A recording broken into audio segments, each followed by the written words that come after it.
হ্যাঁ নিতুদা, শোনা যাচ্ছে? হ্যাঁ, আচ্ছা, আমার একটা প্রশ্ন ছিল। 11 তারিখ ম্যাচ হাতে, মাত্র মাঝখানে দুদিন, আজকে রাতটা বাদ দিলে এখনো পর্যন্ত ভেন্যু ঘোষণা হয়নি। আপনার কি বক্তব্য? और ये धोनी की हुई जीत। गजब ग्रिप कैसे SRMB जैसे SRMB TMT बार की विन ग्रिप टेक्नोलॉजी सीमेंट के साथ बनाए मजबूत पकड़। Grip is important. সরকার বহুদিন আগে ঘোষণা করেছে যে গঙ্গাসাগরের জন্য যেতে ম্যাচ করা যাবে না, পুলিশ দেওয়া যাবে না। Sports minister officially press conference করে জানিয়েছে।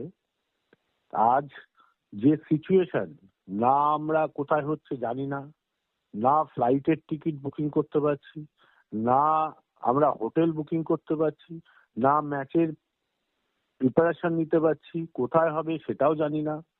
তো এটা আমাদের অন্ধকারে রেখে করা হচ্ছে বলে আমাদের ধারণা।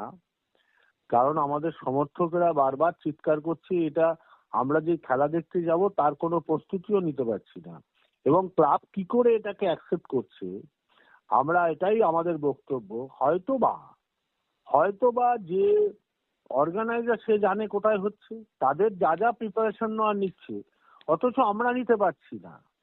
এটা কিন্তু ভয়াবহ সিচুয়েশন। এরকম ভাবে একটা ডার্বি ম্যাচ হবে যে আমরা ভাবতেও পারছি না। এই পরিস্থিতি আমার মনে হয় আরো সচেতন অবস্থা থেকে এগুলো করা উচিত।